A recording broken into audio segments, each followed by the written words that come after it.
Hey there, everybody. What's going on? This is Too Much Food. Thanks for stopping by for another show. So, March, we're going to be seeing an old friend. It looks like the Duke controller.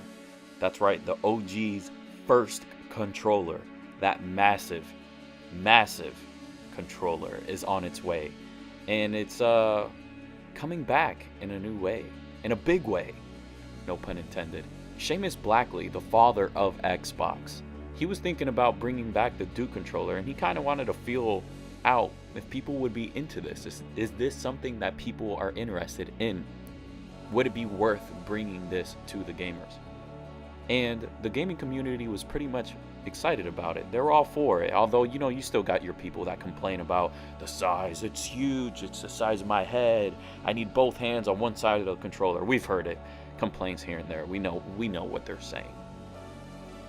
But a majority of us, especially those who are a little caught up in the nostalgia, and those of us who are a little older and Xbox may be your first console or your favorite console, we want this controller. We want to see it again, and there's no harm in having it again for the Xbox One. It's been over a year since I've spoken to Seamus about this controller, about the Duke controller. When he sent out a tweet about it, I messaged him right away, because I was curious. It wouldn't hurt to ask a couple questions. So I messaged him back in December 6th of 2016. I seen your tweet. I was wondering, are you aiming to make an exact Duke for Xbox One? Or is it something that seems like a hybrid of the Duke and the current Xbox One controller? What makes me think about it is, what could they do with all that real estate in the middle of the Duke? Is it like an OLED display or something? And he says, great minds think alike. Stay tuned. So I just pretty much had to be quiet for a while and, bite my tongue and not say anything, but be a little giddy inside and know that something great is coming. Then, on June 12th of 2017, Seamus sent out a tweet saying, I could finally show my miserable OLED mockup. And it has an OLED display in the original Duke, and it shows the original Xbox startup, which is pretty cool in of itself. It's fine. It's nothing crazy, but this goes back to why I was messaging him and I wanted to know a little bit more, was because that OLED display can do so much. This is why I'm making this video, because I want to see what you think, and if anybody else is listening from Hyperkin or maybe Seamus, this is what I've been thinking about. For all intents and purposes and practicality, I think this OLED display can do much more.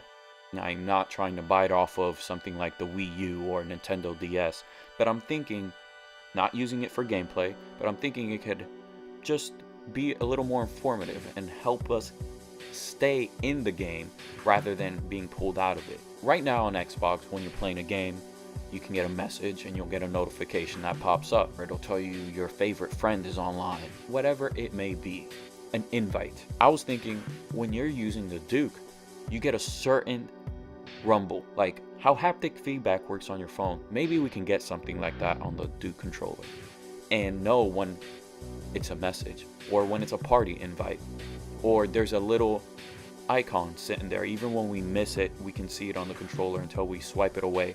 This thing can show us our messages, have us enter a party, message somebody back. We can have different profiles on it. So let's say you got two of the Dukes in your house and your brother's playing and he wants to know which controller's his. It has his gamer pick on it right in the center.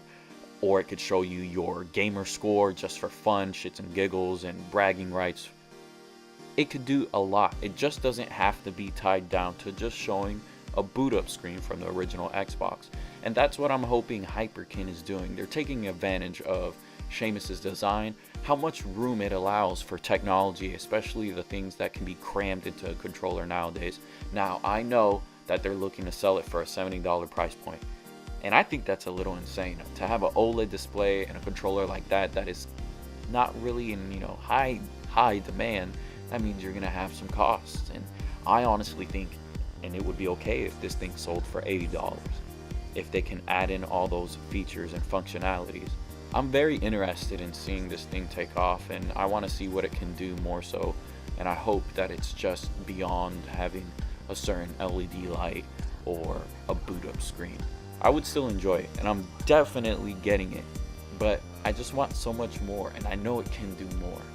And if there's something that you thought of right away, that I didn't think of or say? Let me know in the comments section below. I'm really interested in to hear what you guys would be into having the new Duke do. This is too much food.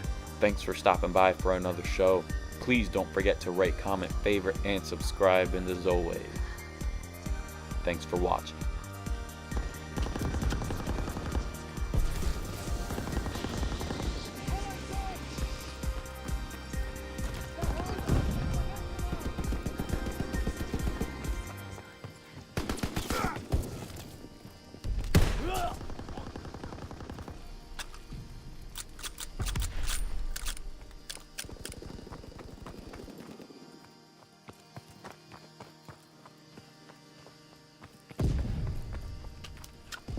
Recon searching for targets.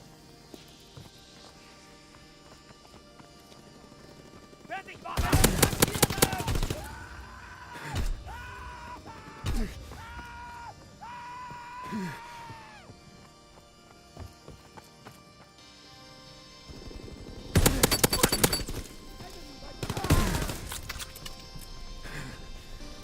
Fighter aircraft approaching target.